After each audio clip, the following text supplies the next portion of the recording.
Sejak kecil, dia dijual, dipaksa hidup di dunia gelap, dan belajar satu hal, cinta itu tidak pernah nyata. Tapi suatu hari, ada pria yang justru ingin menikahinya. Cerita dimulai dengan seorang gadis kecil bernama Sarah yang hidup bersama ibunya yang bernama May. Saat itu, Sarah sedang menunggu ayahnya bernama Alex yang dalam perjalanan pulang ke rumah. Dia menunggu dengan perasaan gembira. Dia bahkan memakai pakaian dengan warna kesukaan ayahnya. Akan tetapi ketika Sarah bertemu ayahnya, dia terlihat tidak senang. Dan saat Sarah memanggilnya ayah, dia mengatakan untuk tidak memanggilnya dengan panggilan itu. Sarah terlihat sedih dengan sikap dingin ayahnya. Ibunya segera menyuruhnya untuk pergi bermain di luar karena mereka ingin berbicara berdua. Ketika di luar, Sarah mendengar percakapan kedua orang tuanya. Dari balik jendela, ia mendengar percakapan yang menghancurkan hatinya, bahwa dirinya adalah anak di luar pernikahan. Dan lebih menyakitkan lagi, ia tidak pernah diinginkan oleh ayahnya. Dan ternyata, ada satu fakta yang lebih menyakitkan. Ayahnya pernah meminta ibunya untuk pergi ke dokter menggugurkan Sarah, tapi ibunya menolak dan tetap memilih mempertahankannya. Dan mengingat sikap pengecut suaminya dan lebih mementingkan reputasinya, May, ibunya Sarah, dengan penuh kemarahan dan kekecewaan, dia melontarkan kata bangsat tepat ke wajah Alex. Mendengar pertengkaran besar tak terhindarkan antara kedua orang tuanya, Sarah pergi dari sana sambil menangis. Saat mereka bertemu, Sarah melihat terdapat lebam pada wajah ibunya, dan May mencoba menutupinya. Sarah berkata, "Jika suatu hari nanti aku sakit dan meninggal, apakah ibu dan ayah akan kembali bersama?" Ibunya terkejut mendengar itu, dan berkata, "Jangan pernah mengatakan hal ini lagi. Semua ini tidak ada hubungannya denganmu. Aku sangat menyayangimu lebih dari siapapun." Beberapa hari kemudian, May dan Sarah diusir dari rumah. Dan dikarenakan mereka tidak mempunyai penghasilan, May mencoba menjual beberapa perhiasan miliknya. Akan tetapi, dia hanya mendapatkan bayaran yang sedikit. Dan beberapa hari kemudian, May kembali membawa permata zamrudnya. Akan tetapi, ketika dicek keasliannya, ternyata itu bukanlah zamrud, melainkan hanya sebuah kaca hijau. Karena sudah tidak mempunyai apa-apa lagi, pemilik lapak itu merayu dan menawarkan $5 untuk mengajaknya sekali berhubungan badan. Hari-hari berlalu, May mulai terbiasa dengan pekerjaannya sebagai pelacur. Why don't you think about where we would go? Dan sejak kecil, Sarah sudah merasakan kehidupan yang keras dan tidak aman. See my prayers with me, baby.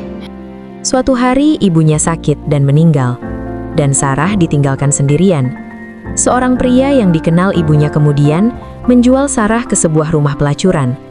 Seorang wanita di sana bernama Sally menahan pria itu dan mengatakan untuk membawa pulang Sarah.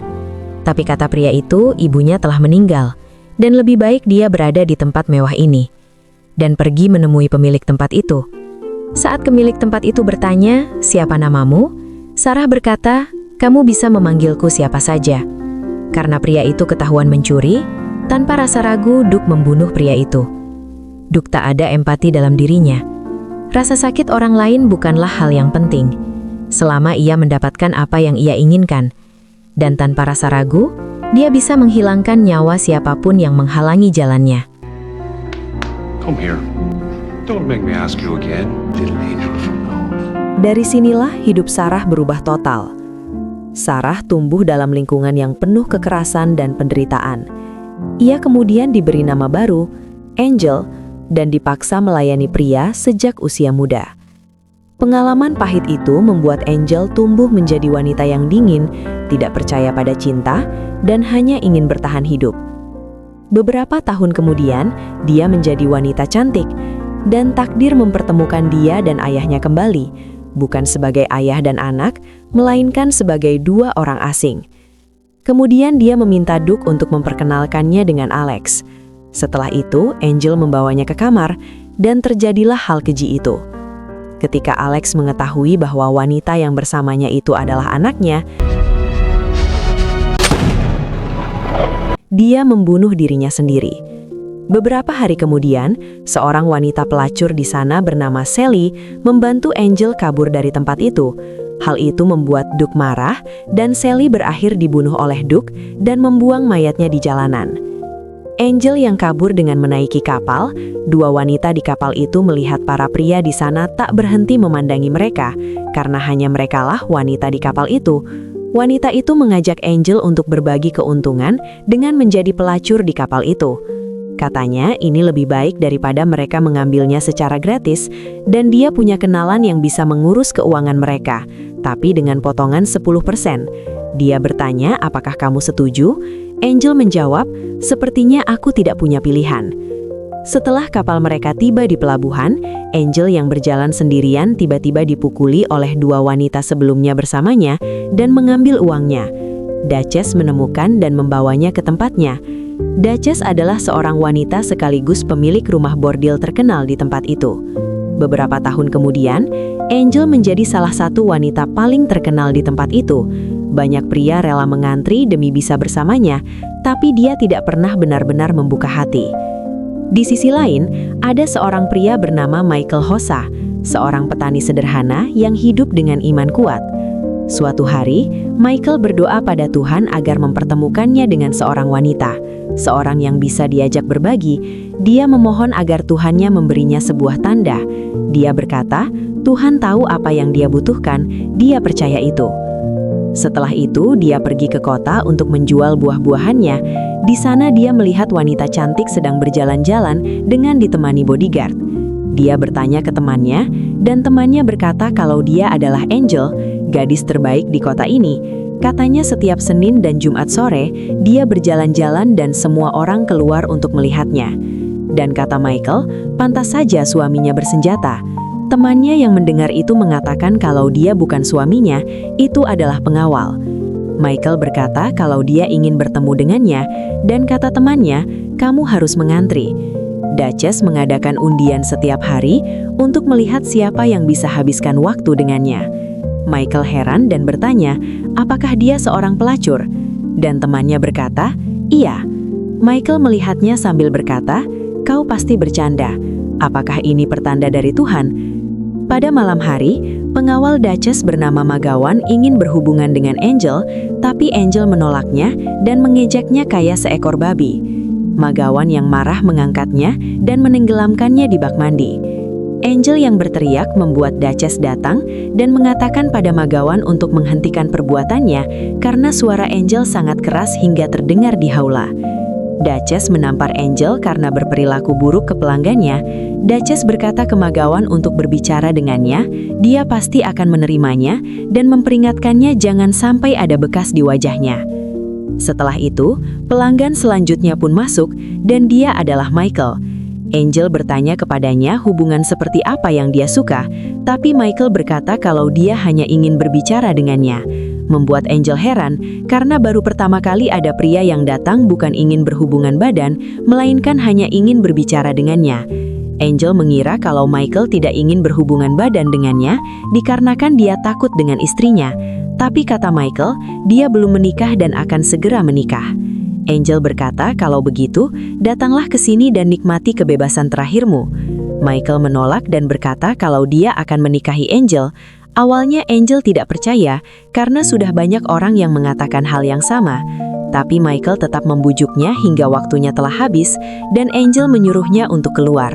Setelah itu Michael jadi makin sering datang hanya untuk bertemu dan berbicara dengan Angel. Dia heran kenapa Michael selalu menang dalam undian itu. Michael menjelaskan kalau dia bisa menang karena dia selalu membayar 2 kali lipat.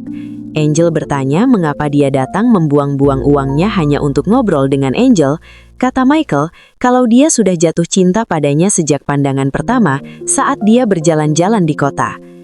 Michael jadi bahan pembicaraan di rumah bordil itu, pria tampang, tinggi, rambut hitam dan bermata biru, sampai-sampai salah satu wanita ingin mengambilnya. Dia bertanya ke Angel apakah dia tidak keberatan apabila dia mengambil pria itu. Kata Angel, ambil saja dan dia akan sangat bersyukur karena dia sangat bosan karena selalu ngobrol dengannya. Saat malam harinya Michael kembali, dia ditahan oleh wanita itu dan berkata kalau dia tidak perlu repot-repot ke kamar Angel malam ini. Dia sudah memberitahuku kalau sebaiknya kamu menyukaiku, dan katanya itu sangat membantunya. Michael pun menolak dan tetap pergi ke kamar Angel. Saat bertemu, dengan keadaan kesal, dia mempertanyakan maksud Angel menyerahkan dia ke temannya. Tapi Angel malah mengatakan kalau Michael sudah buang-buang uang hanya untuk dirinya. Tapi Michael masih berusaha untuk membujuk Angel, walaupun dia masih sedikit kesal dengannya. Dia mempertanyakan mengapa Angel dia suka tinggal di tempat seperti ini. Orang-orang mabuk dan berkelahi di lumpur. Orang-orang membayar agar dapat mengikuti undian agar dapat berhubungan badan dengannya.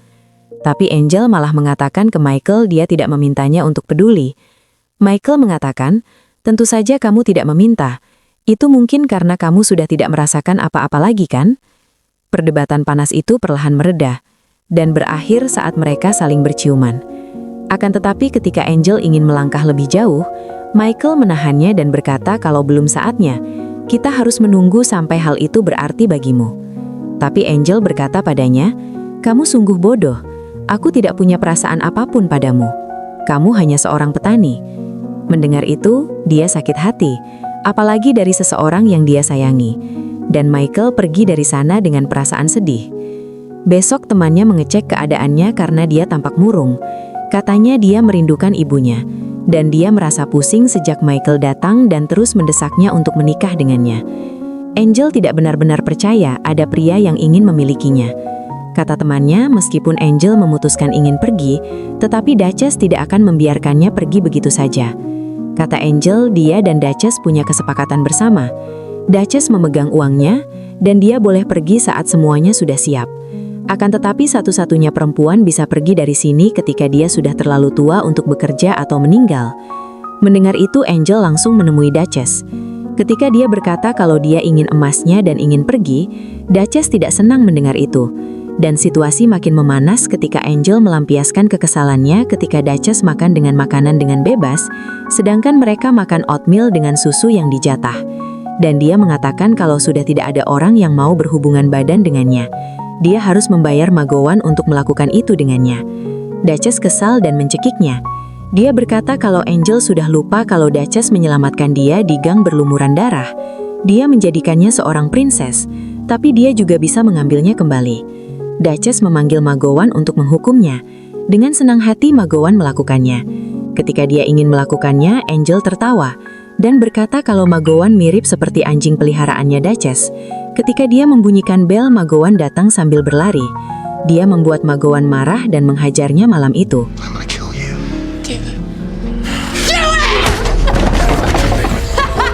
Di sisi lain, Michael yang terbangun dengan perasaan gelisah.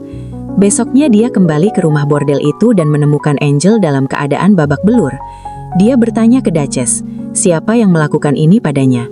Kata Duchess kalau Magowan yang melakukannya, dan dia sudah mengusirnya. She's not leaving until she pays me every penny she owes me. Good luck with her. Ketika Michael berkata kalau dia ingin membawa Angel bersamanya, Duchess melarangnya sampai Angel membayar utangnya padanya.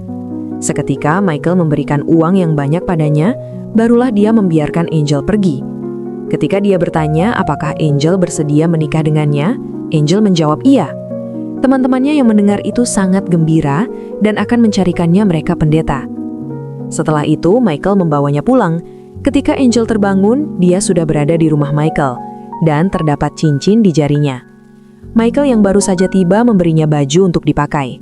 Angel bertanya kemana perginya wanita pemilik baju ini. Michael berkata kalau itu milik adik perempuannya. Dia sudah meninggal tahun lalu. Katanya dia datang dari barat bersama suami adiknya bernama Paul. Angel mengembalikan cincinnya, berkata kalau dia tidak ingin tinggal lama di sini dan tidak ingin bermain-main dengan fantasi budak pernikahannya Michael. Dan Michael berkata kalau pernikahan itu bukan perbudakan.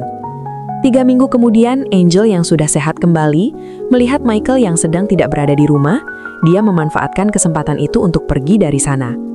Ketika Michael kembali, Angel sudah tidak ada di sana, menyisakan cincin yang dia taruh di atas Alkitab. Michael pun pergi mencarinya. Ketika Michael menemukannya, Angel malah marah kepadanya dan mengatakan kalau Michael tidak bisa memilikinya. Angel pun menamparnya. Alih-alih marah, Michael malah memberinya air dan pakaian hangat dan memberitahu arah jalan ke rumah bordil berjarak 19 mil dan dia menunjuk arah jalan ke rumah yang hangat, makanan, dan ada suamimu menunggumu. Setelah itu dia pergi meninggalkannya. Saat malam hari tiba-tiba Angel pulang kembali ke rumah Michael, membuat Michael senang. Dia memberinya makanan dan membersihkan kakinya yang penuh luka setelah perjalanan yang jauh. Angel sampai keheranan dibuatannya. Setelah itu, Angel berterima kasih dengan menggodanya agar mau bercocok tanam dengannya. Tapi lagi-lagi Michael menolak karena dia merasa belum waktunya. Malam itu mereka habiskan hanya ngobrol berdua.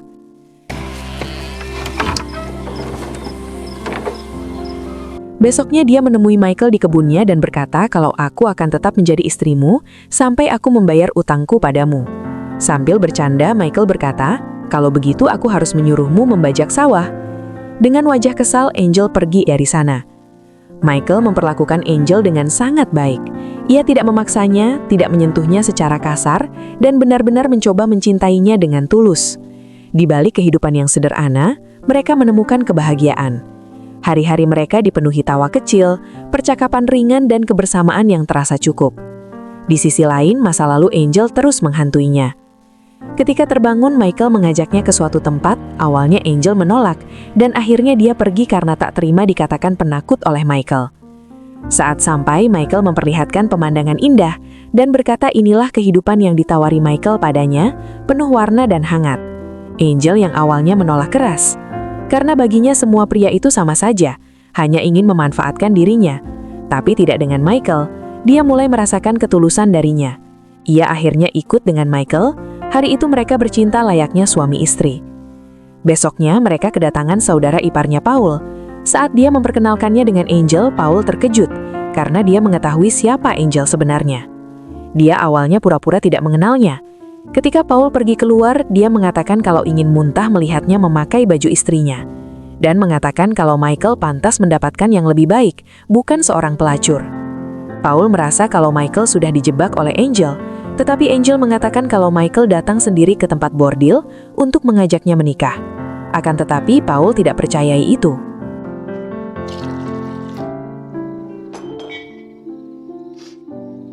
Paul pergi menemui Michael dan mengatakan semuanya. Tetapi Michael berkata kalau dia mengetahui semuanya. Dia mencintai Angel apa adanya. Paul terkejut dan mulai menjelek-jelekan Angel yang seorang pelacur. Tetapi hal itu membuat Michael marah dan menghajar wajah Paul karena sudah menjelek-jelekan dan mengatakan Angel seorang sampah. Michael berkata jika dia menyayangi Michael seperti saudara, maka dia juga harus menyayangi Angel. Setelah itu, Michael meminta maaf dan berbaikan dengannya.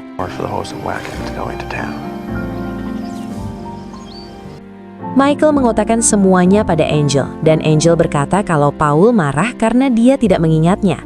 Menurutnya semua pria terlihat sama saja tanpa pakaian.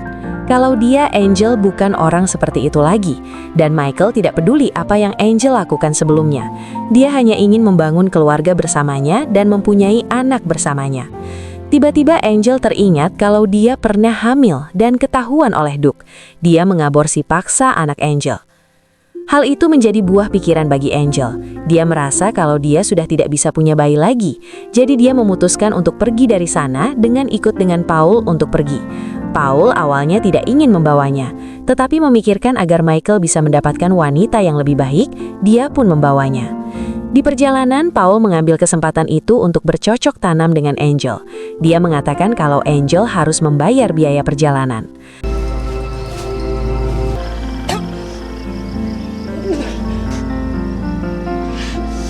Setelah melakukan hal keji itu, mereka melanjutkan perjalanannya. Saat tujuan mereka sudah dekat, Paul menyuruh Angel untuk turun, karena dia tidak ingin terlihat bersamanya. Ketika turun, Angel menatap Paul dan berkata, setidaknya aku tidak pernah berpura-pura selain jadi diriku apa adanya. Tapi kau, Paul, kau mengambil uang Michael, gerobaknya, kudanya, dan kemudian kau mengambil istrinya. Kau menyebut dirimu saudaranya. Kemudian Angel pergi dari sana. Saat dia pergi ke rumah bordil milik Duchess, tempat itu sudah terbakar, dan seseorang mengatakan kalau Magoan lah yang membakarnya. Mereka menangkap dan menggantungnya. Ketika Angel menanyakan di mana Duchess karena Angel ingin mengambil uang miliknya, pria itu mengatakan kalau Duchess sudah tidak punya apa-apa lagi. Dia juga mengatakan dua teman Angel, Myling dan Lucky, meninggal akibat kebakaran ini. Mendengar itu, Angel jadi sedih. Pria itu mengajaknya ke tempatnya yang juga rumah bordil. Dia mengajak Angel untuk memulai kembali bekerja di tempatnya dan membagi hasilnya.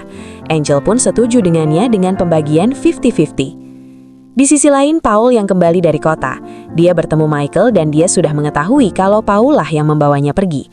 Dia menyuruh Paul untuk pergi dari sana, karena dia tidak ingin rasa marahnya bisa membunuhnya. Michael pergi ke tempat itu dan menjemputnya kembali. Dia menemukan Angel bersama pria lain di sana. Dia menyingkirkan pria itu dan sebelum membawa Angel, dia bertanya apakah dia ingin tinggal di sini. Angel pun berkata tidak. Ketika dia ingin membawanya, pemilik tempat itu tidak mengizinkannya. Tetapi Michael dengan mudah menghajar mereka semua dan membawa Angel kembali ke rumahnya. Di perjalanan, Angel bertanya, apakah Paul mengatakan apa yang kami perbuat? Kata Michael, dia tidak perlu mengatakannya. Rasa bersalah terlihat di seluruh wajahnya. Angel kembali bertanya, lalu mengapa kamu terus datang kepadaku? Mengapa kamu tidak meninggalkanku saja? Dan Michael mengatakan kalau dia sangat mencintai Angel. Dia pun terdiam setelah mendengarnya. Malamnya Angel menemukan Michael di gudang sedang menangis.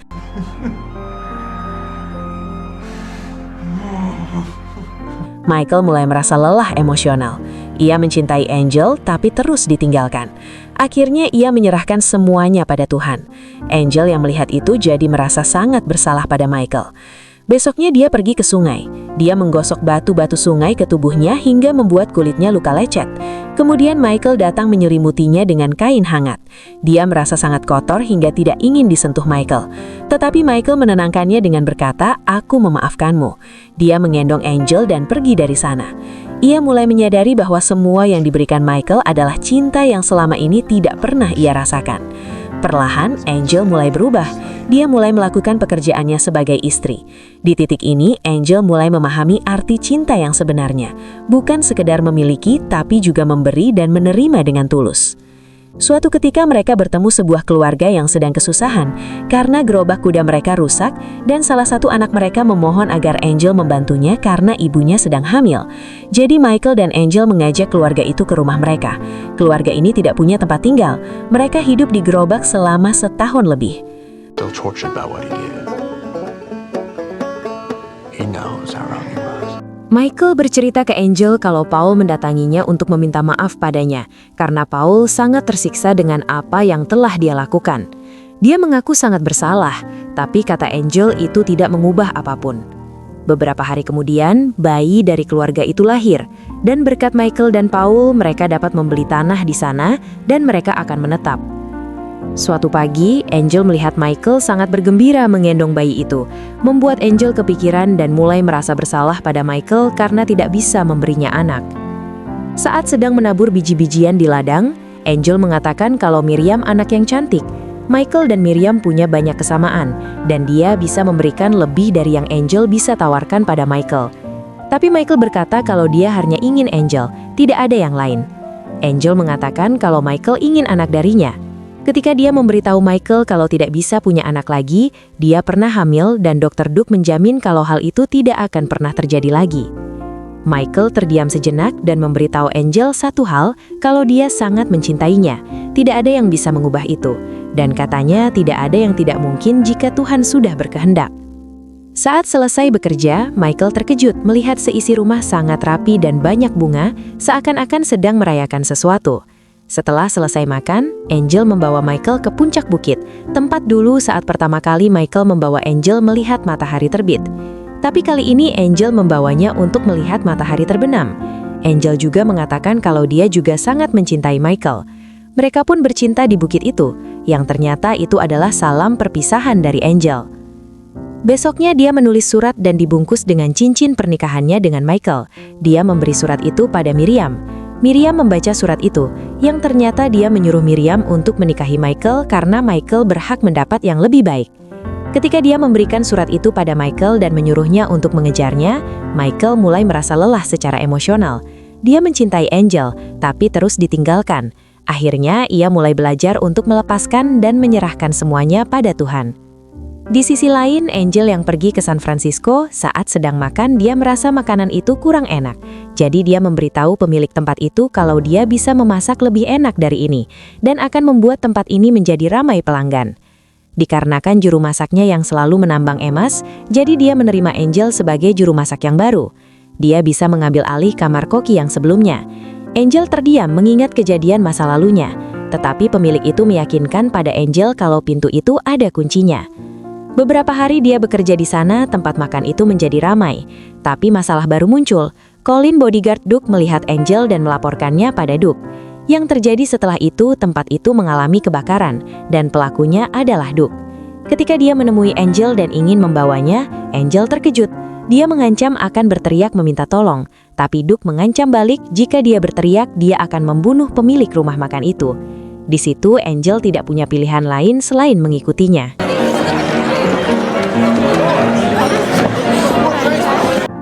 Saat dia dibawa masuk ke kamar, dia terkejut melihat anak kecil berada di sana. Dia mengingat kembali masa kelam yang terjadi padanya dulu. Duke pergi ke kamar anak-anak ingin melakukan hal keji itu pada mereka. Mendengar teriakan mereka membuat Angel ketakutan hingga dia menutup telinganya. Pada saat dia ingin dipamerkan ke panggung, Angel yang awalnya tidak percaya keberadaan Tuhan, kali ini dia ingin percaya. Dan dia memohon agar menolongnya. Dia ingin menyelamatkan anak kecil yang ditahan Duke. Pada saat dia menoleh ke panggung, dia melihat ibunya. Dia memberi pesan pada Angel untuk memberitahu yang sebenarnya pada orang-orang. Pada saat naik ke panggung, dia memberitahu orang-orang kalau Duke adalah seorang pedofil. Dia mengurung 2 anak-anak di lantai atas sekarang. Dia menyiksa mereka sampai melakukan apa saja untuk bertahan hidup. Dan Angel mengatakan kalau dia dibeli Duke saat umurnya 8 tahun. Duke panik langsung naik ke panggung dan berkata kalau Angel berbohong karena sudah dicampakkan. Para tamu mempercayai Duke, tetapi ada satu orang yang memang dari awal sudah curiga pada Duke. Dia membawa Angel ke kamar. Ketika dia ingin membunuhnya, pria itu membantunya dan menyuruhnya untuk kabur. Duke merintih kesakitan, dia memanggil bodyguardnya. Angel membuka kamar anak-anak itu. Ketika Colin masuk ke dalam, Angel menghantam wajahnya dengan besi. Dia membawa anak-anak itu keluar. Para tamu yang awalnya tidak percaya pada Angel menjadi terkejut dan marah, dan mengatakan akan menghukum gantung Duke. Angel berhasil kabur dari sana, dan Duke ingin melarikan diri dengan membawa uangnya. Akan tetapi terlambat, dia dihajar dan digantung oleh orang-orang di sana. 3 tahun berlalu, Paul melihat Angel di sana dan mengikutinya.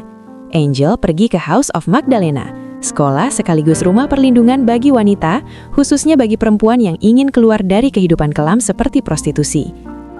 Mereka mulai berbincang, dan Angel bertanya, "Bagaimana kabar Miriam?" Kata Paul dia baik-baik saja, bersama keluarganya. Kata Angel itu kabar baik. Paul harus membantunya membuat rumah yang baru, karena Miriam dan Michael pasti membutuhkan ruang lagi untuk bayi mereka. Paul heran mendengar kata Angel. Paul mengatakan kalau Miriam adalah istrinya, bukan istri Michael.